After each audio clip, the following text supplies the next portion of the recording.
সন্তানকে হারানোর কষ্ট একজন বাবাকে কতটা হিংস্র বানাতে পারে তা কখনো কল্পনা করেছেন? অপরাধ জগতের এক ভয়ঙ্কর ডন যে নিজের ছেলের খুনিকে খুঁজতে সাধারণ এক সিকিউরিটি গার্ড সেজে ঢুকে পড়ে ক্যাশ ট্রাক কোম্পানিতে, যার একমাত্র লক্ষ্য টাকা নয়, রক্ত।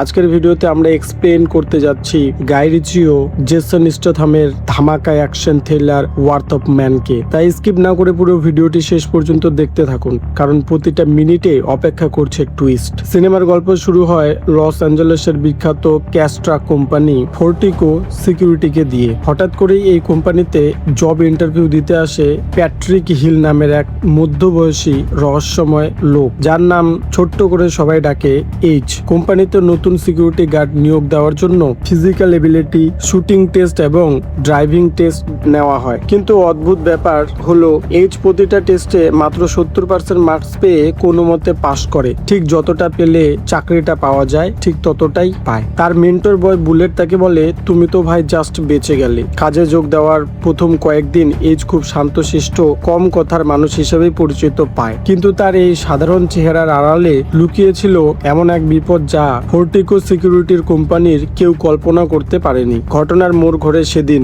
যখন এইচ তার পার্টনার ডেভ এবং বুলেটের সাথে $4.5 মিলিয়ন ভর্তি একটা ক্যাশ ট্রাক নিয়ে বের হয়। তারা আরেক জায়গায় যায় টাকা আনতে, কিন্তু সেখানে বুলেট একাই যায়। অনেকক্ষণ হয়ে যাওয়ায় ডেভ কন্ট্রাক্ট করে বুলেটের সাথে। তখন শোনা যায় বুলেটকে কেউ বন্দি করে রেখেছে। ডেভ ভয়ে বাকি টাকা নিয়ে চলে যেতে চায় অফিসে, কিন্তু বাধা দেয় এইচ। সে বলে তার পার্টনার বুলেটকে বাঁচাতে হবে। অগত্যা ডেভও ভয়ে ভয়ে এইচ এর সাথে যায়। সেখানে গিয়ে দেখে একদল মুখোশধারী ডাকাত বুলেটকে বন্দি করে রেখেছে আর দাবি করে সে $4 মিলিয়ন ব্যাগ। এইচ তখন সেই ব্যাগ ডাকাতের গাড়িতে তুলে দেয় আর একটু পরেই সে তার ভয়ঙ্কর রূপ দেখায়। এইচ তার বন্দুক দিয়ে সোজা ডাকাতদের মারতে থাকে। কয়েক সেকেন্ডের মধ্যেই এইচ পয়েন্ট ব্ল্যাক রেঞ্জে তাদের গুলি করে উড়িয়ে দেয়। তার প্রতিটা শট ছিল 100% নির্ভুল, মাথা ও বুকে সোজা ডেডলি শট। ডেভ এবং বুলেট স্তম্ভিত হয়ে এইচ এর দিকে তাকিয়ে থাকে। কোম্পানির বস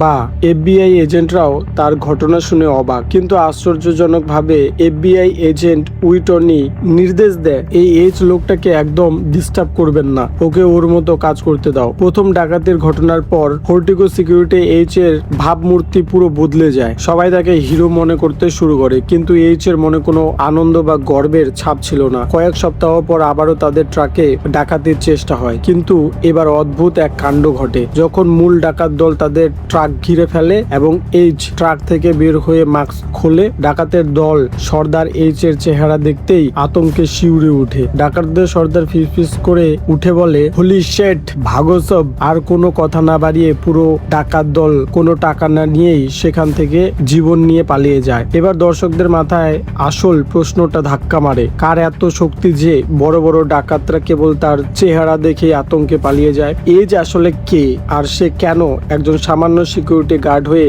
চাকরি করছে? এখানেই সিনেমা তার মূল গল্পে প্রবেশ করে এবং সময় পেছনের দিকে ঘুরে যায়। এখন আমরা চলে যাই ঠিক 5 মাস আগের অতীতে। এইচ কোনো সাধারণ সিকিউরিটি গার্ড নয়, সে লন্ডন ও লস অ্যাঞ্জেলেসের সবচেয়ে ভয়ঙ্কর এবং বিশাল এক আন্ডারওয়ার্ল্ড ক্রাইম সিন্ডিকেটের ক্রাইম লর্ড। তার আসল নাম প্যাট্রিক হিল। অপরাধ জগতে তার নাম শুনলে বাঘ ছাগলে এক ঘাটে জল খায়। কিন্তু প্যাট্রিকের জীবনের একমাত্র দুর্বলতা ছিল তার 17 বছরের একমাত্র ছেলে ডুজি। সেদিন প্যাট্রিক তার ছেলেকে নিয়ে ঘুরতে বেরিয়েছিল। পথে সে ছেলেকে গাড়িতে রেখে একটু দূরে একটি ফোন কলে কথা বলতে যায়। ঠিক সেই মুহূর্তে সেখানে এসে দাঁড়ায় ফোর্টিকো সিকিউরিটি কোম্পানির একটি ক্যাশ ট্রাক। প্যাট্রিক দূর থেকে লক্ষ্য করে কিছু সেনা সদস্যর এক পোশাক পরা ডাকাত হঠাৎ করে সেই ক্যাশ ট্রাককে হামলা চালায়। তারা ক্যাশ ট্রাকের 2 সিকিউরিটি গার্ডকে ঠান্ডা মাথায় গুলি করে হত্যা করে। ঘটনাচক্রে ডুজির গাড়িতে সেই ডাকাতির খুব কাছাকাছি দাঁড়িয়েছিল ডাকাত দলের একজন হিংস্র সদস্য, যার নাম জন। সে চায়নি ঘটনার কোনো সাক্ষী বেঁচে থাকুক। প্যাট্রিক দূর থেকে চিৎকার করে দৌড়ে আসতে আসতে দেখে সেই নিষ্ঠুর জন প্যাট্রিকের নিরাপরাধ ছেলে ডুজির বুকে পয়েন্ট ব্ল্যাক রেঞ্জে পরপর 3টি গুলি চালায়। ছেলেকে বাঁচানোর জন্য প্যাট্রিক পাগলের মতো ছুটে আসে, কিন্তু জন কোনো দয়া না দেখিয়ে প্যাট্রিকের বুকেও পরপর 3টে গুলি চালায়। রক্তাক্ত অবস্থায় মাটিতে পড়ে যায় আর তার চোখের সামনেই তার 17 বছরের নিষ্পাপ ছেলে মৃত্যুর কোলে ঢেলে পড়ে। ডাকাতরা কোটি কোটি টাকা নিয়ে চম্পট দেয়। হাসপাতালে অলৌকিকভাবে বেঁচে যায় প্যাট্রিক, কিন্তু কোমা থেকে জেগে উঠে যখন সে শোনে তার একমাত্র ছেলে আর নেই, তখন তার ভেতরের মানুষটা মরে যায়। জন্ম নেয় এক ভয়ঙ্কর দানব যে কেবল প্রতিশোধের আগুনে জ্বলছে। পেট্রিক তার পুরনো আন্ডারওয়ার্ল্ড গ্যাংকে কাজে লাগায়। লস অ্যাঞ্জেলেসের প্রতিটা ছোট বড় অপরাধী, গ্যাংস্টার এবং শুটারদের তারা তুলে এনে অত্যাচার করে জিজ্ঞাসাবাদ শুরু করে। কারা ছিল সেদিন সেই ট্রাকে? সপ্তাহের পর সপ্তাহ ধরে তন্ন তন্ন করে খোঁজার পরেও সেই বিশেষ ডাকাত দলের কোনো খোঁজ মেলে না। পেট্রিক বুঝতে পারে এই ডাকাতরা সাধারণ কোনো গ্যাংস্টার নয়, এরা অত্যন্ত প্রফেশনাল এবং এরা নিশ্চয়ই ফোর্টিকো সিকিউরিটির কোম্পানির ভেতরের কারো ইনসাইডার ইনফরমেশন পাচ্ছিল। তাই পেট্রিক সিদ্ধান্ত নেয় যেভাবে হোক তাকে ফোর্টিকো সিকিউরিটির কোম্পানিতে ইনফিল্ট্রেট করতে হবে। নিজের পরিচয় লুকিয়ে টেস্টে কম মার্কস পেয়ে সে কোম্পানিতে ভর্তি হয় যাতে কেউ তাকে সন্দেহ না করে। তার একমাত্র লক্ষ্য সেই ইনসাইডার এবং তার ছেলের খুনির জনকে খুঁজে বের করা। কারা ছিল এই ডাকাত দল? এরা ছিল আফগানিস্তানের ফেরত একদল মার্ক সেবক সেনা সদস্য। ইউএস আর্মি থেকে অবসর নেওয়ার পর তারা সমাজে কোনো ভালো কাজ পাচ্ছিল না। তাদের লিডার ছিল জ্যাকসন। নিজেদের জীবনের আর্থিক অবস্থা বদলাতে তারা ডাকাতের পথ বেছে নেয়। আর ফোর্টিকো সিকিউরিটির কোম্পানির ভেতরেই সেই গদ্দার বা ইনসাইডার ইনফরমেশন দিচ্ছিল আর কেউ নয়, এইচ এর তথাকথিত বন্ধু এবং পার্টনার বুলেট। সেনা সদস্য একের পর এক সফল ডাকাতি করার পর এবার প্ল্যান করে তাদের লাইফের সবচেয়ে বড় ডাকাতির। দিনটা ছিল ব্ল্যাক ফ্রাইডে। সেই দিন ফোর্টিকো ডিপোতে জমা হবে প্রায় $160 মিলিয়ন নগদ ক্যাশ। জ্যাকসন ও তার দল সিদ্ধান্ত নেয় এটাই তাদের শেষ মিশন। অবশেষে আসে সেই রক্ত হিম করার দিন, ব্ল্যাক ফ্রাইডে। ইনসাইডার বুলেট তার আসল রূপ দেখায়। সেই এজকে হুমকি দেয় আর বলে চুপচাপ তার সাথে কোঅপারেট করতে, না হলে এখানে শেষ করে দেবে। এজ বুঝতে পারে অবশেষে শিকার নিজেই তার ফাঁদে এসে পা দিয়েছে। বুলেটের সাহায্যে সেনা ডাকাত দল ভারী অস্ত্র নিয়ে সোজা ফোর্টিকোর প্রধান ডিপোতে ঢুকে পড়ে। তারা সম্পূর্ণ মিলিটারি ট্যাকটিক ব্যবহার করে। ডিপোর ভিতরে শুরু হয় এক ভয়ঙ্কর যুদ্ধ।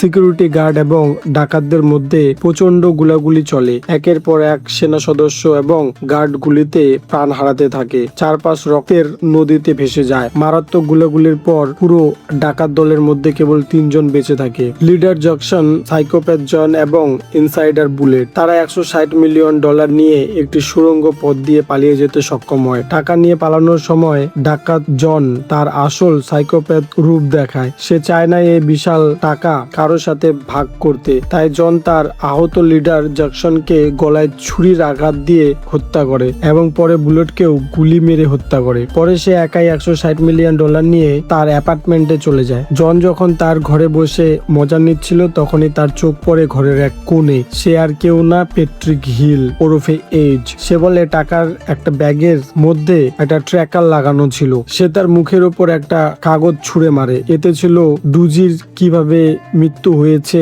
এবং তার কোথায় কোথায় গুলি লেগেছিল। তখন এজও জনের ঠিক সেইখানেই গুলি করে আর ছেলের হত্যার চূড়ান্ত প্রতিশোধ নেয়। এজ তারপর সেখান থেকে বেরিয়ে FBI কে ফোন করে সব টাকার কথা বলে দেয়। আর এইখানেই শেষ হয় বাবার হৃদয়ের জমে থাকা প্রতিশোধের আগুন। তো বন্ধুরা, জেসন স্ট্যাথামের এই কোল্ড ও ক্রুয়েল অভিনয় এবং নিষ্ঠুর প্রতিশোধ কেমন লেগেছে? এই ধরনের দুর্দান্ত সব মুভি এক্সপ্লেনেশন দেখতে আমাদের চ্যানেলটিকে সাবস্ক্রাইব করে পাশে থাকবেন। ভালো থাকবেন সবাই, দেখা হচ্ছে পরের ভিডিওতে। ধন্যবাদ।